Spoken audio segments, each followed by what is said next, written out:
Hello and welcome to Monday's episode of the Terrace Scottish Football Podcast. I am Craig Fowler and I am hungover in Tony Anderson's lovely flat in Ballgreen, Edinburgh with Mr. Tony Anderson. Hi, Craig. Hi. How are you feeling today? I just had a shower and I'm feeling a lot better, I must admit.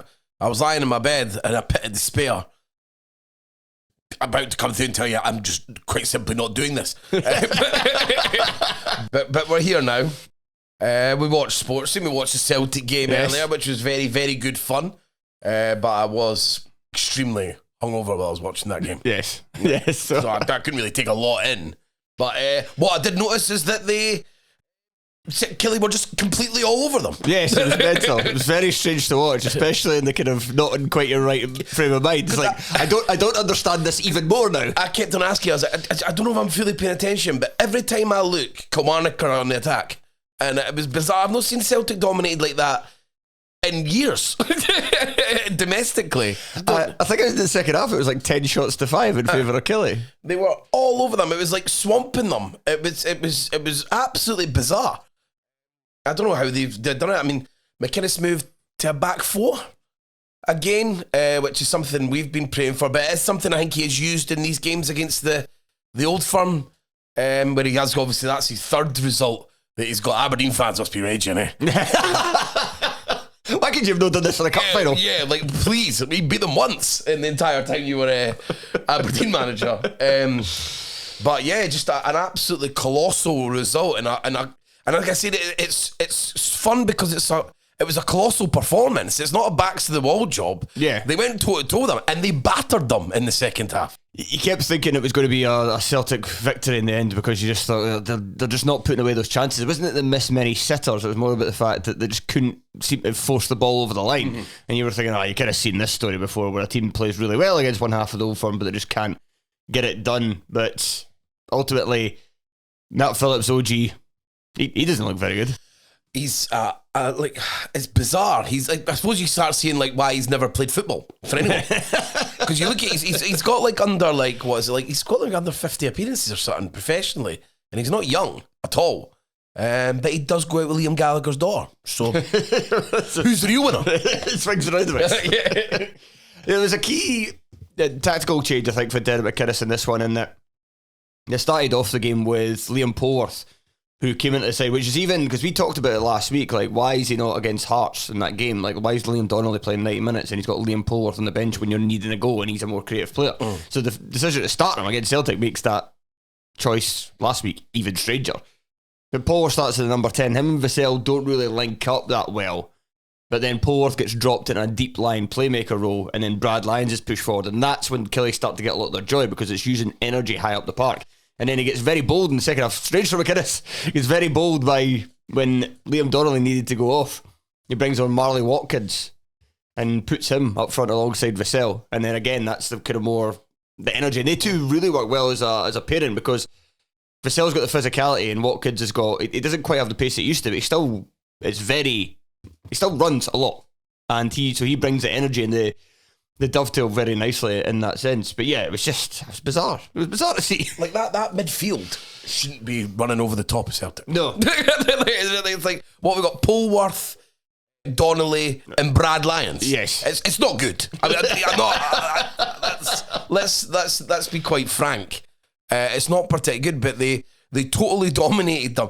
In the first half, Celtic were on top and missed an absolute sitter when he doesn't even connect the ball, when it gets played across to him, and then you're like, right, so that's why they should be playing Kyogo. Yeah. Even though Kyogo may not fit, but it's not that, he doesn't fit how Rodgers seems to want to play with this team. Like he seems to want his central striker to do a lot of work with his back to goal, and for Kyogo, it's more about facing the goal, the movement. Yeah, it's about his movement because Kyogo, I think I've said this before. It was towards the end of last season of A View for the Terrace, or maybe it was the first. I think it was. And I talked about Kyogo, like, I was talking about Kyogo's in addition to Shankland and Van Veen. It was the three guys going for the Golden Boot. Going for the Scottish Golden Boot. And it was like, they asked me to find clips of like the best goals and stuff, and I was like, I looked at the Kyogo one, and I was like, he scores the exact same goal every time. Yeah. It's just him, great movement, and then it's usually like a square ball or a cutback like across the box, and he's just side footing it into one of the corners. So he's just not been. He still scored a decent amount in the season, but he's just, to have him dropping deep so much, and it just seems like a bit of a waste. And I did say, I don't know if it was last week or the week before, that if you're going to do that, then maybe you should start O instead, because he's somebody that, you know, he's a bigger striker. He's more of a kind of traditional target man. He's more somebody that his job is to kind of hold it up and link with others. But he's obviously just not anywhere near as good a finisher as Kyogo is. But like Finlay had his number the whole game. He totally dominated him. And Finlay, I think maybe had that. I wasn't convinced at the start that he was hitting the heights that he did the first time round, but I think the last 3 or 4 weeks he's really come on again. And like Kilmarnock really need to be built on the rearguard action, because that's kind of where all their best players are. Like, I mean, they basically have 4 centre halves that they use all the time. But it was just after the first half hour, I mean, and just basically after Celtic score, with Matt O'Reilly now, just like he's scoring every single type of goal. Because this one is like him, like working a rebound. You see him take the risk. You know, he gambles. You see him. He doesn't look at the ball. He waits. He goes in to try and he basically anticipates there being a spillage. So that's seeing like another added thing. Like that's like striker play that he's got now. So it's like he can basically just do everything, it seems, Matt O'Reilly. But after that first half hour, from about when Armstrong hit the post, from then Kilmarnock just totally dominated the game. And Armstrong, I think we have to come on and now maybe that Armstrong's good. He's very good. Yeah. And I think it was always because it was like, I think it was like, with all due respect to Kelly, he might now be too good for Kelly. Yeah, and I don't think we ever thought that last season. It was like he was carrying them, but if you indulge me, I think like just like the way that last season, you think it's just because they were so shit that he would just get to do everything because there was no one else to do it. So sometimes you feel because there's no one else doing it, you're going to get some sort of numbers. Do you understand what I mean? Because everyone's going through you, the whole tactics to get the ball you wide and you cross it. If you're going to get that basically for 90 minutes every week, I was thinking maybe he's just in that team, in that style, he's good. But now it's like his output's really, really good. He was excellent in this game. He's not even bad defensively, Armstrong. He'd be a very, very handy winger for, let's say, I mean, it's the obvious ones to say, but Hibs, Hearts, Aberdeen, you would say, but I think he would maybe need that step still before going on to anywhere else. I think you'd said before, going back to Celtic, you'd said before, like, you just didn't think this Rangers side's got enough to, like, win a title, so there's no really any point in thinking about or talking about a title race. I think there's a title race, because they're just both shit. Right. You can, and that's it's actually a shame that so many teams in the league are worse than what you would expect of them, like in terms of performances or results. And we've talked about this many times this season, how nobody seems to be very good. But it's a shame because Celtic and Rangers aren't very good. This would be the season they're there for the taking. Like maybe that's not necessarily that anybody's going to get close to them, but it'd just be a bit more fun, you know. Yeah, because those teams could take chunks out of them. Because that Celtic team should have been beaten before now in the league. It's taken that long for them to do that, but it's a bit of a shame, isn't it? Yeah. And then because you're always like, and then when you get pumped off them, now you're thinking, should we be getting pumped off? Like now that I watch that, and like Derek McInnes is just completely seems to got Rodgers' number. He's got this bizarre thing. He wins everything in Scotland. Can't win at Easter Road and can't beat Kilmarnock. Very bizarre sort of turn of events for Rodgers. But I'm getting the feeling with Rodgers that I don't know if his heart's really in it. I always when he came back, it sounded like he wasn't really interested. The rumours I've heard about that is that he's on huge money, like 60. I imagine that. The rumours that I heard, like Lawwell went out to meet him, and he said no, and then he went, "Well, I'll give you like 60 grand a week," and he said that. So it was because the problem with the Celtic job is you've got very little to gain and everything to lose. Yeah. I wondered as well when he went back what use is it for him? What's his thinking of going back? What's in terms of his career and wanting to progress it and wanting to get over, you know, the Leicester thing turning sour, what's he got to gain by going back to Celtic? And the only thing I can really think of is it's for his ego to make up for the fact that they all called him a rat and a snake and all that for leaving the first time. And he wants to feel like, oh, I'm nice again. Yeah. But now it's good. But I think the dangerous thing for them is that they'll be ready to go for him if it doesn't go right. Because they don't like him. So they already have that there. So he had to earn that trust back. The streets don't forget. Yeah, so he has to earn that trust back. And this is looking like it's going to do it. But it was good to see Matt Kennedy for the goal. Matt Kennedy, you always feel like his output's never enough. But he's like a handy player. So it was good to see him actually do something that actually impacted the game. Right, let's go to one of the games on Saturday, and let's go to Pittodrie, where Hearts took a first half lead through Lauren Shanklin, but ultimately lost the game 2-1. Joel Skeds, numerous Joel Skeds. Goals from Bojan Majowski and a Leighton Clarkson injury time winner. So this was...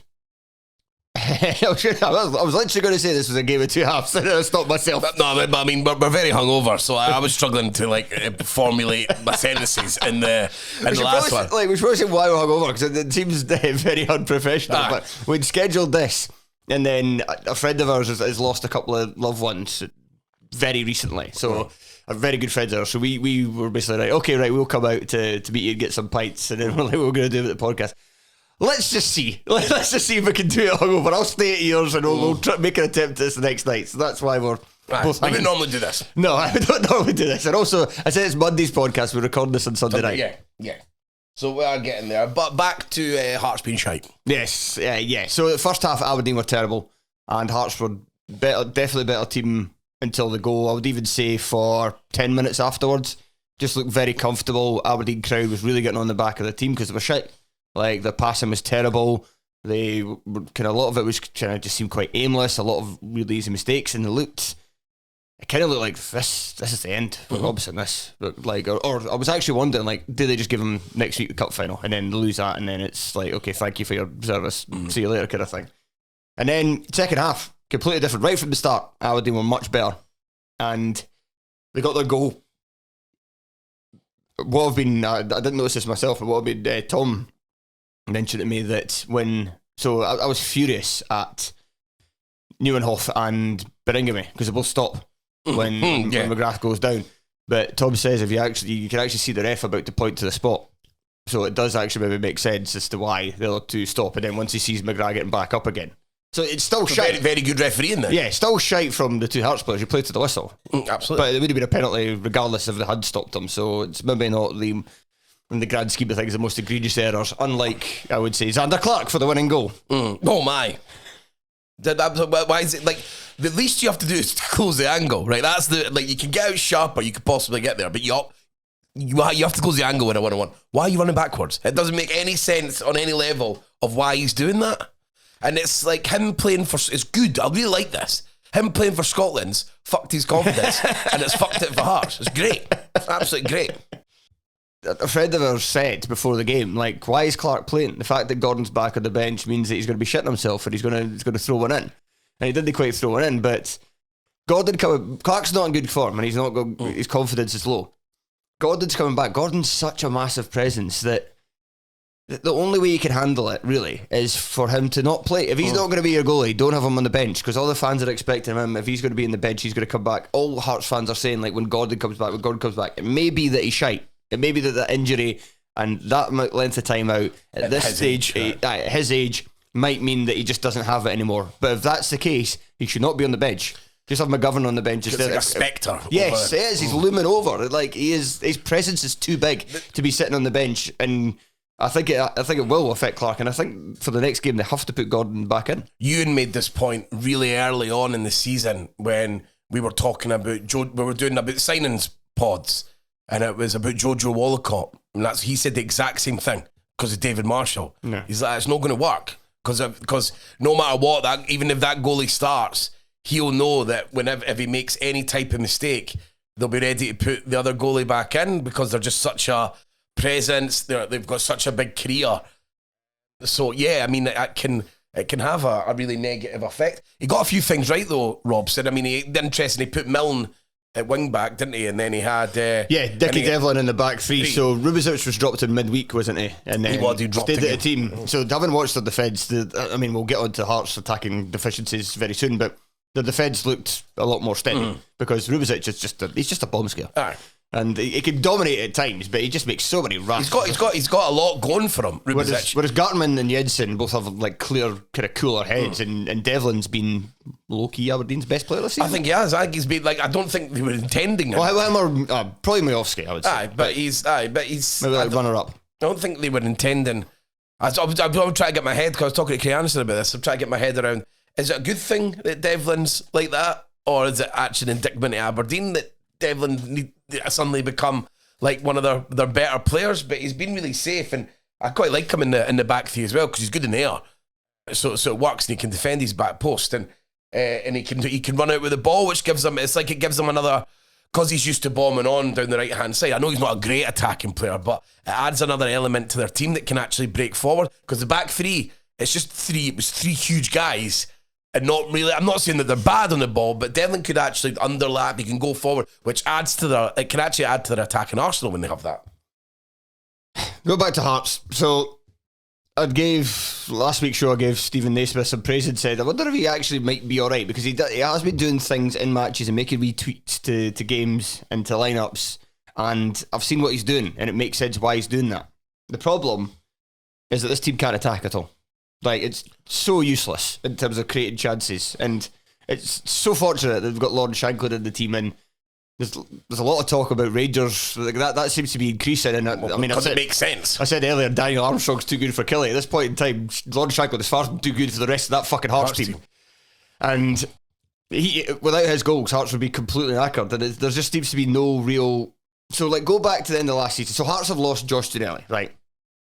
And that's a big blow. He was great at the end of last season, but you look at when Naismith came in and he said this stuff. I keep going back to this, but it's just so startling, and I can't get my head around the fact that he comes in and he's like, Hearts fans deserve a team that shouldn't be playing for 1-0 and should always be like attacking, and then he plays like that. Very aggressive attacking, ball always goes forward kind of football. And then this season is just completely different. And they can't go for what they were to what they are now just because Josh Ginnelly left. Yeah. It can't be that.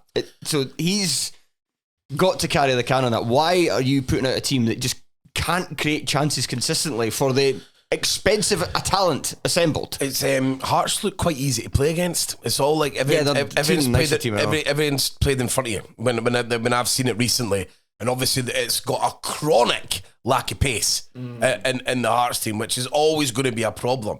And why I was saying that they either have to play Oda or Vargas or Tagawa. Yeah, one of them up front, even though they're not a striker, just because they need for the team to function, it needs someone who can stretch it to create some space.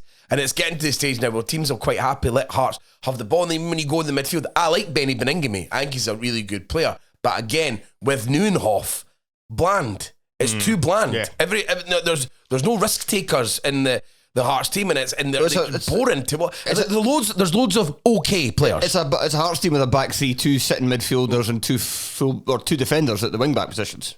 Right. Like, there's only 3 attacking players in the team, and that's hard. And you're always going to get the ball naturally because obviously you're bigger clubs, and obviously you've got much more expectation when you play, and it looks like teams can just like quite happily. And again, this is like, I'm not going to get too excited about Hibs form either, because the Hearts form, it was never convincing when they won the 4 games. It's not like the performances are absolutely great, just grinding it out a bit. And there was one other thing about Bash Naismith as well, the bringing Craig Halkett back in. So it does make kind of sense that you can see the thinking, right? Okay, you're defending, or it's one each, and a point away from Aberdeen wouldn't be the worst result in the world, even though Aberdeen aren't playing particularly well. But that's another thing as well. The Hearts didn't, like, after scoring the goal, try to step on Aberdeen's neck, because it was right for them to properly turn against their team, and Hearts just didn't take advantage of it. But anyway, it's one each, finally poised. A draw would be fine, especially with that second half performance. Halkett comes back in. Halkett is great, but he's been out for a year, and he looked like somebody that was out for a year. And also him and Rowles for the goal. Yes. Oh my, slow motion. And Joe and I talked about this when we did the first part of the midweek Premiership review, where it was like, I've got concerns about these Hearts players coming back, because I don't know where they fit, and I think they actually might upset the kind of balance of the team right now by the notion that they should be forced back in. And that's Craig Gordon's a kind of example of that, and Halkett as well, because Halkett and Frankie Kent are very similar. But the only way you get away with playing both of them together is you would have to have Halkett on the right of the three, because Halkett is more willing to carry the ball out, and he's a better passer than Kent is. So Halkett comes on and he plays in the centre of the back three, the anchor of the back three for his first game away to Aberdeen in the year. Like, it makes no fucking sense. And if Frankie Kent is in the central position, Hearts don't concede that goal and they get a draw. To go back to Aberdeen, that again, when I saw them against Hibs, I've seen them a few times. See, when they play aggressively, they're good. Yeah, I quite liked a couple of subs in this game, bringing on Shayden Morris, who's not the best of players, but he's somebody that's quite direct, and Duke, they kind of upped their aggressiveness, and guys who could take the ball and just run at Hearts. Because he wants to, like the way Robson plays, he wants to play in transitions. That's what he wants to do all the time, and that's, I think, the problem for Aberdeen is they aren't always really allowed to do it. Again, like I said, there's an expectation on the play, and teams just sit in them, and it's not a surprise that their best performances, even though they haven't won in Europe, they've had some really good performances in Europe. And obviously they've had big performances against Rangers this season. So like that's where they are. But now it's like they're seeing them that maybe there's a bit of evolution in it where Robson is kind of taking the handbrake off a bit. And you saw it against Hibs, and I really think it's the right thing to do, because I think with that midfield as well, McGrath, Clarkson, and Shinnie, it can be so aggressive. It's got a really nice blend. It's got everything that you would really want from a midfield altogether, and I think they could suffocate teams if they really wanted to. And then, as I said, you've got Devlin able to push forward. You've got a brilliant goal scorer. I think Aberdeen will come good. I'm going to say it. That's my. I think under Robson, I still think they'll come good.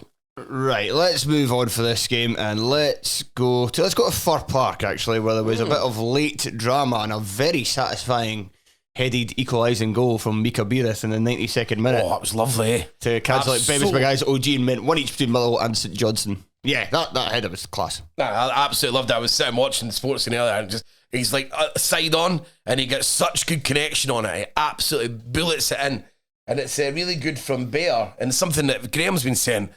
The Bear's a winger rather than a striker, and he's got the cross he puts in. Didn't get me wrong. I mean, he absolutely leathers it. It's like a shot. the cross.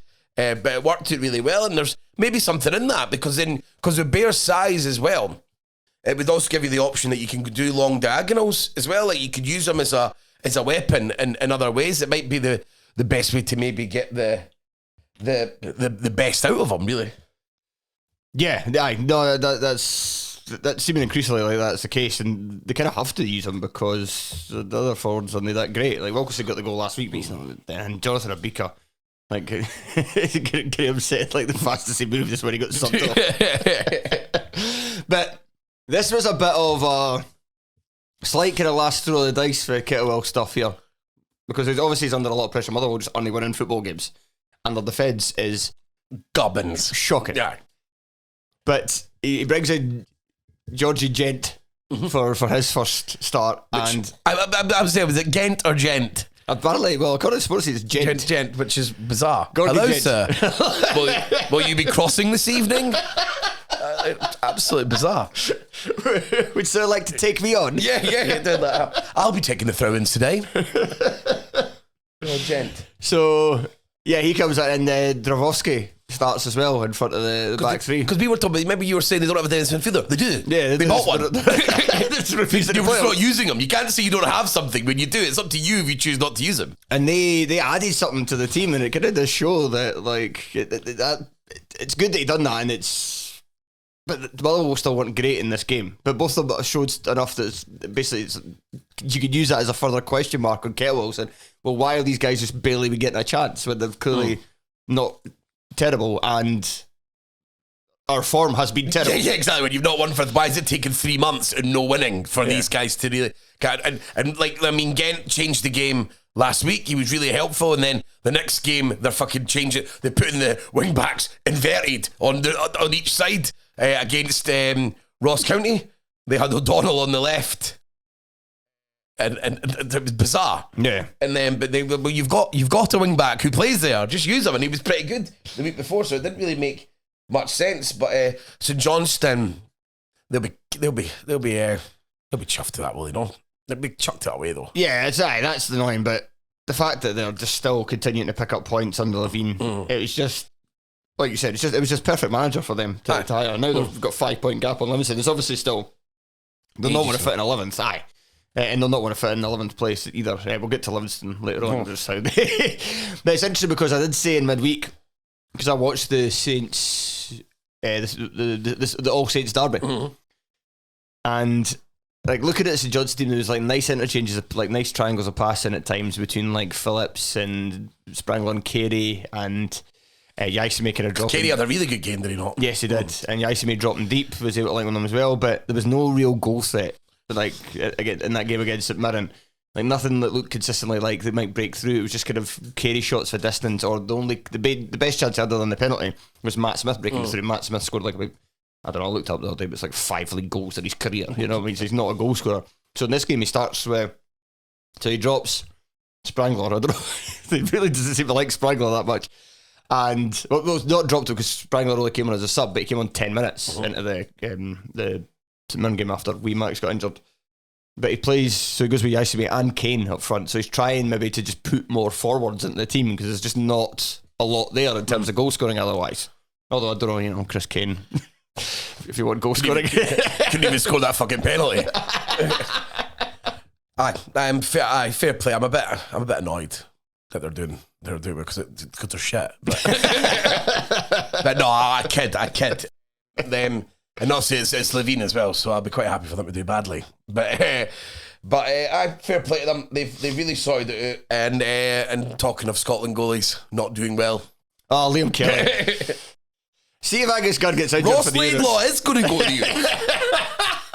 He is. Right now, there is no way that you can tell me that Laidlaw isn't. He's certainly in better form than both of them.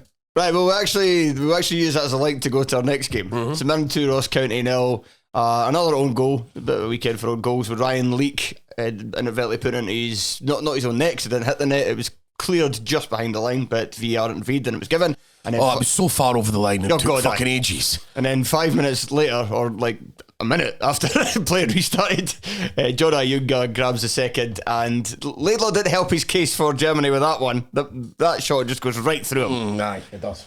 But it was, again, another kind of, this one, interesting changes, but obviously less desperation. St Mirren, there's desperation that St Mirren needed a win, because any hope of them top 3 or European places, not any hope, but you know what I mean, the hopes would have been, if they'd managed to lose this game, then they're really starting, mentality of the club's like, Jesus, confidence would be dropping like fuck, and it's like, are we even actually any good, kind of thing, then that could really spiral. So it was really big for them, just for the rest of the season, to get a result here. So there was that sense of desperation, but obviously not in the sense that Robinson was under pressure or anything. You just needed to tweak. It was just about getting the season back on track. Yeah, so he made some changes. So he was forced into on the right hand side because he played Thierry Small. Yes, because Ryan Flynn got injured in midweek and Strain's out for a few months. So Small played on the right of the 3, and he brought Richard Taylor back in for Charles Dunn, and Boyd Munn started in the middle of the park, but he changed his system, I should say. He went back to the 3-5-2 that he mostly played last year. This season he's mostly played with a 3-4-3 with kind of Kilty and McMenamin either side of a lone forward. And he brought in Namani for his first start of the season alongside Ayunga, and went with the 3, and Boyd Munn's got injured, and then Bacchus came in, and that kind of lifted their performance. But there was a few kind of tweaks about the park that was quite interesting, and then they get the result. So I wonder now if he's found a ways of fixing what was wrong and what was causing that kind of dreadful run. Yeah, but he didn't have Bacchus on him, to be fair. Bacchus came on for Boyd months, and that sort of changed the swing it, and obviously he's played with a bit more energy. Yeah, and they're really good, but it seems bizarre that County's so bad. Because for what I read, it's like an all-timer for a bad performance off the back of them winning 3-0, and Danda obviously had the time of his life during the week against that Motherwell defence.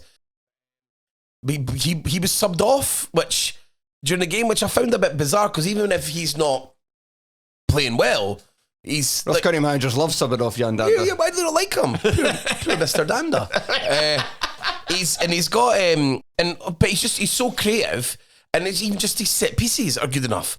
And the best thing about Dan, I mean, we talk about this a lot, is the style of crossing he can do means you don't even need to get up the park. Like, you don't even need to work your way up the pitch to get like a creative ball for Danda. He's like got such a unique weapon in that ability to like cross from the halfway line. Or so that's what it feels like. He can cross with so deep, centrally almost, like the way he's able to do it. So I don't know why, if you're absolutely struggling, you can't take him off. You're nowhere near good enough to take off your sort of main creative threat. But Adams will be disappointed because they were getting themselves on a bit of a run, weren't they? Aye, exactly. And they had looked a bit better, but they still look so bloody negative. And again, it's another team. Like I said about Hearts, like they start with only like 3 properly attacking players. Fucking Conor Randall and Scott Allardyce in front of a back 3. Jesus Christ, how defensive do you want to get? Yeah. There's a lot of teams like that this season. 2 wing backs who are full backs. Yeah, and what did they? And he left Brophy on the bench, didn't he? Aye, left Brophy on the bench. Angie Henderson, who's not really much a look at this season, brought in Alex Samuel, who I loved from a county fan saying he looks like a discount, or he looks like a bad Jason Cummins impersonator. He's not any good. Nah, he's not. But he can run. That's about the long and short of it. Yeah. But it looks like Adams is a Simon Murray guy, and that's going to be who he's going to be using. But I suppose they'll just be looking to get back on track. They're not that good that they were never going to have a blip. But yeah, I was surprised to hear they were absolutely stinking. And like you said, it's huge for St Mirren because they had to. You were just starting to think, it's just going to be a normal season for St Mirren. Yeah, you got excited. The other thing with St Mirren I would say as well, like Junga, certainly his goal, but also just in general, like he looked. It's obviously going to take a while to get fully up to speed. He was out for a long time with a knee injury, but it certainly looks like he's getting there. He looked very dangerous, and they need a forward to come to the fore. But not just that, Mandron and Olasanya came off the bench and probably had one of their better performances as well. So if they can get, that's probably what you want them. You want Onyunga being the main man and them to just kind of dip in and out, and that's and same with Grieve as well. Because a lot of they're not particularly great players, but they all have different attributes, like the kind of, so depending on what you need. It's like they can make if they could all get 4 goals for each of them. You know what I mean? And like that, you spread it across them coming off the bench. But Ayunga's was good. Ayunga was very good for St Mirren when he was fit last season. I remember he gave Celtic a torrid time. He's a massive handful. So it's a really big player to get back. You basically forgot that he even played for him. He was out for that long. Exactly. And he's easily their best striker. Right, is there anything else to say about this, or should we just move on? No, I'm ready to just move on, mate. Ready to move on. I'm not at my best. I'm ready to move on with life. Right, let's go to. There was 4 goals at Ibrox, but nah, so that's not really. I don't think there's too much to say about that. Let's go to Livingston Hibs. Hibs winning 1-0 thanks to a Martin Boyle goal. Hibs not playing well, but winning. Yes, it was. Nobody was playing well in that game. It was an absolute. I don't want to be a pitch guy. I really try not to be these kind of guy. But my fucking word, it was an absolute state. And obviously it was a sideways rain, and it looked like the sort of the plastic was flooded and had all the puddle bits. It was an absolute farce. I showed you on the telly, on Sports Scene, and then the camera. The camera they were using for the game kept getting all the water on it. Looked like someone had spunked on a screen. I couldn't watch it. It was like the rain everywhere. I was like, this is pure Livingston. This is. And I was saying this before. I like it with Livingston. For some reason, I don't like plastic surfaces, but I like Livingston having one. It's almost like part of their identity. It's a character thing. Yeah, and I like that. I don't like Kilmarnock having it because it's like a big traditional club. So I don't think they should have it. But Livingston, I like it. It's like a problem that you're going to have to deal with when you go there. And it was like as bad a time as you're going to get. And Hibs were rotten. The first 20 minutes, Hibs were really bad. They were targeting Rory Whittaker a lot because we were trying to get the ball, so they were pressing him, and he kept him trying to check inside, and he was getting in trouble quite a lot, and Yuan was coming inside. He's not the best player to have in front of you when you're a young winger, so I think Hibs really needed to protect it a bit more, and that happened in the second half, and I think he came on a bit, but I quite like Whittaker, but he's getting a tough time, and he's being a lot of trust, and teams are like I said against Aberdeen, they were teams are all targeting him, so he's getting because there's nobody else to play right back, so he's getting it looks at him, like he's getting a real education out there, and he's no, and I don't mean that in a bad way. I'm saying he's something to problem solve and try and work it all out. But I was listening to the game. Stuart Lovell was on the comms on Hibs TV. I never noticed this before. I don't know. It's because he was on Hibs TV, so not like on Sportscene or anything like that, not on the BBC and that. He was scathing. He fucking hated Livingston, and he was like slacking. Come on, captain. He was giving Rory Wecker loads of stick as well. Like he's 16, man. He was like, and he kept on going back to him. And slagging off, and he was slagging off the game. He was slagging off the ref. It was really, really like, wow, this guy is. I enjoyed it. Like it was a good laugh. But there was one point when they were like Livingston got 10 passes, and he was like 10 passes. That's the most passes they've had this season. As I got like that, I was like, wow, okay, you're meant to like Livingston. But and then so Livingston were getting it, but they just don't have anything. They don't have any good players. They had Newbley and Anderson on the bench, so they were playing with Shinnie and Pittman behind Guthrie. Newbley didn't even come on. No, Newbley in a 1-0 defeat. That's saying a lot of that, isn't it? Well, I think that. So, and then eventually Hibs worked out the best way to get in. They found like an avenue to hurt Livingston. It was just doing their Hibs left-hand side with Brandon. He was at a torrid time with Tavares. Tavares had him on toast, and he was lucky to stay on the park. He should have got booked, and then he had a foul right after it. But he never got booked for the first one, which was a clear booking, and he only got booked for that, and then they actually had to sub him off. So, and Tavares was the best attacking player on the pitch, which I was really impressed with in that weather. On that, you don't look at this guy. You don't think he's going to be it, especially what his biggest problems before were like weakness. And like when he was like looked like a competition winner, that was like, so you didn't need fans, but he was really good. His touch is great, and Hibs were using him a lot, getting in the left hand side, and he was the really only chances that Hibs had. And the goal is it's a lovely ball for Newell. He spreads it across, and then Ewan comes inside, and then he tries to play it in. It takes a deflection, and it lands to the ball, and it's a really, really nice finish. Just tucks it away at the bottom corner. It's a really nice finish. Oh yeah, sorry. So we watched the sports scene analysis of this game earlier, and some quite bizarre punditry from a couple of guys who we generally think are all right, and James McFadden and Neil McCann, especially Neil McCann. Both of us quite like listening to McCann, and like saying it should have been a penalty to Livingston for Guthrie. Guthrie clearly initiates a contact with Newell. He sticks his leg right up in front of Newell. All three of them, but it was all very much like it was an open and shut case. I was like, don't look at this. I'm like, this doesn't look like a penalty at all. And when I was watching it, Lovell pointed out right away, he's like, it's never a penalty. When he was doing it, and I found that bizarre. But then they would also started saying that Marshall had the game of his life. Then they put the highlights on, and he made 2 saves. They showed 3 clips, and one of them wasn't even a save. Yeah. And I was like, what's going on? Well, they're making it sound like, don't get me wrong, Livingston, they really put it in. Like there's no lack of effort in that. And in the second half, they were asking the questions. You know exactly what it was like. It was aerial bombardment into the box, and they had a huge chance that Marshall saves, and it's a massive save, and it's a really, really good save. But then the other one they show is just like a routine save from a 22 yard out shot. That's it. That's all he's done, because they just don't have any creative players. And like Shinnie and Pittman, I think Pittman's best days are behind them. And Andrew Shinnie's, I don't know if this is fair. I always think that Andrew Shinnie should do more for Livingston. Like similar, like what I was saying about Armstrong, is that Kilmarnock, since he's the only one who, everything would go through him. Yeah. I think that should happen with Shinnie. He is quite old now. He's 34. Is he? Is actually that old? That makes it. You shouldn't have to die on him then. That's your problem. We've discovered it. We've discovered the problem. But so and then Hibs held it pretty well. Fish was good. There was goal disallowed, but it was miles offside for Venty. But the bounce it takes is absolutely mental on the pitch. Like I was like, if that had counted, I'd be like, that is brutal. Like if that's how you lose a goal, because it's nowhere near. It bounced right over. Like the ball bounces right across the goal.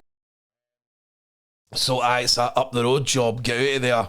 And then they had penalty, that was bizarre with the VAR decision at the end. This is what's happened in football. This is the other problem with VAR is I was watching it with my mate on the telly and we celebrated like a goal when it never, because it was in the last minute, and he went over to the screen and then they saw that it was offside and he gave offside and we were celebrating like a goal. That's what happens now. I celebrate refereeing decisions. That's what's going on. I noticed when I done it. I was like, fucking yes, because it was in the last minute.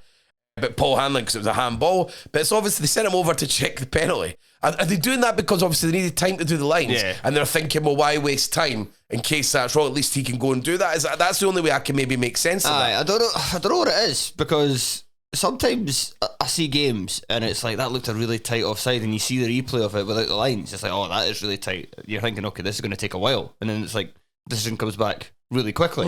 All right, and then the other times it takes fucking ages. So this is one of them. And then they were giving it, obviously, it was checking for a penalty because it would have been a penalty if it was the offside. But I was like, it's offside. Why are we going through this? And then I'm like, what's going on? No, you think like they figured something out and they're gonna fuck. Some sort of shenanigans is coming here. I think so. And then, but they got away, and it's Montgomery will be happy. Basically, because in recent weeks they've not folded, holding on to Leeds, which was obviously a major attribute over his opening weeks at Hibs. That was an issue, and he seems to have worked through that. And it's just a huge period for Hibs because they've got quote unquote good fixtures. It was a good period of fixtures where you would need to pick up. You'd be expecting to pick up a lot of points, but there are loads, about 4 away games on the trot, and we beat Dundee and Livingston, and then you go to St Johnstone and Ross County. Even if you can get another 4 points out of that, then you go into the derby, and then Hibs have only lost to Ibrox and Parkhead in the last 14 games or something. There's loads and loads of draws, but Hibs don't really lose. They don't really lose any games. So it'll be interesting if they go into the derby, because that could be absolutely massive. I mean, I saw you talk about a view for the terrace. It is a massive game for the managers, especially because Montgomery gets to have a big moment at Easter Road, which he needs to have. He's had wins, but he's not had that moment. It's not been there yet. The 2-2 comeback for 2-2 was good, but still not a victory. And that he would be able to get every single person on side after that. And like you're saying, with Naismith, if he doesn't win that, I think he'd gone. Yeah. God, I just don't think he'll ever get the Hearts fans on side after that. Alex Neil leaving Stoke is very interesting. Well, I mean, Twitter is awash of Hearts and Aberdeen fans talking about Alex Neil. You want to get him in. He's a very good manager to have, and you want to win the race. That's what I would just do it if I was Hearts. Yeah, if I was Hearts, I would. I don't necessarily. I know I have been quite anti Naismith this season. Basically, not quite. Yeah, okay. Based on what I said earlier, they're terrible to watch, and I don't like the fact that he came in with this promise of great attacking football and it's not been delivered, and things have not been great for the most part as well. I have my sympathies with him, as I've said, but I don't think he's the worst, and I think if you did hold on to him and wanted to make this up in periods of transition, say this was a period of transition for us, I actually wouldn't have minded like somebody like Naismith, because you can see he does have eye for certain things, but he's making so many mistakes all the time because he's a rookie manager, and he's got a team that's been expensively assembled, and he's not getting the best out of it. And it's just like, this is a time in Scottish football where getting third gets you lots of money. It is not the time to be fucking around with experiments. That's why I was shocked at. Get rid of him, bring in Alex Neil, finish third. Because Alex Neil, I mean, I don't because it's a tough one, because he's been sacked there, but he had a promotion last season for Sunderland, and then he jumped ship because he didn't have a long contract or something, and Stoke wanted to give him a big one because he's so daft. I think he knows how it works down there, and he know that. So I need my security, I need my payoffs when it comes round. But he's got 3 promotions under his belt in his short career in 3 different leagues. He's done it in the Championship in Scotland, he's done it in League One and the Championship in England, and he's still only 42. Like, he's still a really, really, really young manager, and I love Alex Neil. I love listening to him. I think his personality and style would transmit to the Scottish top flight perfect. I actually think he's the archetype manager that I think of when I think of who's going to be successful in Scotland, because he looks like he's like a good manager. He looks like he's really able to get his message across really, really easily. He doesn't look like he takes a lot of shit. He looks like he would demand respect. All these things that I think work in our environment specifically, and English lower leagues, it transmits well there, but he's not been perfect. But I think it would be a coup if another team would get him. I don't even know if it would be that easy, because I mean, the money he'll have been getting down there over his career will be a lot higher than what any of us could offer. Yeah.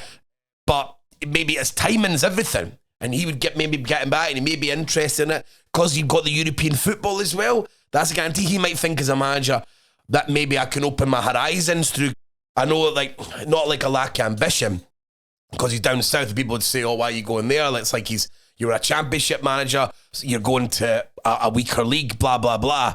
But like I said, for him, maybe the bigger picture, like, but if I go there, I can get European football. I've never done that before as a manager. I can open up my horizons. I can look to go to bigger clubs for there. Things like fucking Rangers and Celtic jobs if you do really well. And obviously he's well known down south. So I think maybe now he would maybe consider it. Yeah. Cause of the European football. Because that wasn't there before when maybe Hibs were looking for a manager. Not the Maloney time round. Because that's when Hibs were linked to him and he was on Sky, and I was like, well, that's a guy who wants a job. That's what they've always been. They come up, when you see them turn up on Sky, right, you know he wants a job now. And I was desperate for it to him. And I don't know if Hibs even approached him, but if someone got that, I'd be worried. That's coming from my point of view. I think he would be a coup. And I think if Hearts or Aberdeen, maybe sometimes just making hard decisions and just fucking doing it. Be brave. Be brave, because he would be good. I think it's almost certain. I think it's close to a sure thing as I think anyone's going to be able to get here. Right, let's move on to the final game. Rangers 3, Dundee 1 at Ibrox. Dundee actually took the lead in this one 5 minutes in through Amadou Bakayoko. Rangers equalised with Cyril Dessers, a controversial James Tavernier penalty. That's not the first or last time we're going to say that this season. So Rangers go in front. Abdullah Sima added the third not long later. And it looked like it was going to end up being a bit of a rout. But then Rangers had Jose Cervantes sent off right on the stroke of half time, and that meant that they played the entire second half. 10 men, but are the referees on their side or not? I don't know. And Dundee played the entire second half against 10 men, but couldn't really create much to get back into the game. I mean, you feel like they really Dundee, and the team doesn't work as well. Obviously, without your best player. Yeah, and Beck wasn't. Owen Beck wasn't playing. Beck wasn't playing there. But they went back to their 3-5-2. But they went to 4 at the back again once the red card came out. They tried to get some extra. Try to get wingers into the game. Yeah. Try to get wingers into the game. Tiffany making Tiffany and Riley coming on. Yeah, because it's like Tiffany's really been. It's like they signed him. It was a good move for him. It seemed like a smart move for him. It was like the right club, I thought. Mm-hmm. And it's just been. It happens sometimes, and I don't even know if it's their fault. Just that they find a shape and it doesn't work for you. And if you're a winger and he lands on the 3 at the back, I mean, the amount of teams that play 3 in the back in Scotland, wingers are going to die. There's no room for them. When it comes to our top 12 wingers, it's going to be exactly. We're going to have to do top 12 wing backs. Jay Henderson's going to get in there just by default. It's just a bit. So it's like Scott Tiffany. It's really no work to it for him. I don't think it's really his fault. Just what happens in the team. But yeah, Dundee, Bakayoko, big goal. Do you like Bakayoko? Yeah, I do. I like him a lot. I think he's a really fun player to watch. He's my type of Scottish Premiership striker. Are you that good at football? Not entirely sure. But you are effective. You are bring a bit of chaos and just have the ability to make the ball stick high up the park just by being a fucking pain in the arse. Aye, because I know Rob's a big fan. He really likes him. But the penalty, I'm not having that. Just not having it at all. I don't like to do the conspiracy stuff. I hate all that shit.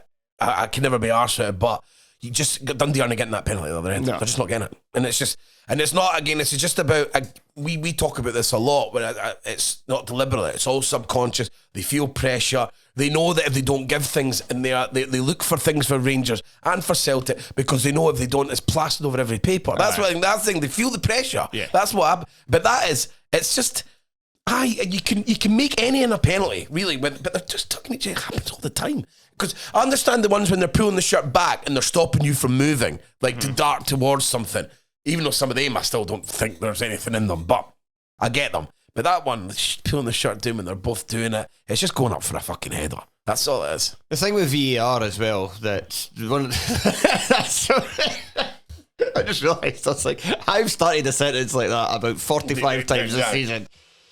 But the thing with VAR, one of the many, many, many problems with it is that people don't understand. Like we use like footage from like TV cameras as if that is like the ultimate. Like, okay, this is cast iron 100% evidence. But sometimes things can be distorted, and one thing that gets distorted in still frames and in slow motion is power and force. And when it comes to stuff like this, so a referee watching a game live will have a much better idea of whether contact that could be seen to be illegal is the word coming to my head, but you know what I mean, is enough that it's putting off the other player, that it's obstructed them from playing the game. And when it's stuff like this, the referee in the game will have saw it and just be like, nah, I don't think that was enough. But then he's showing these still images and it's like, or slowed down images, and it's just like, and he's got somebody in the head saying, we recommend a penalty. So then he's thinking, oh, well, probably it is a penalty kind of thing. And it's just like, can we not just have the guy at the time judging the force of contact? And like, you've removed all the context as well when you do that. That's what I've been thinking. And like the Lewis Stevenson one at Parkhead was similar.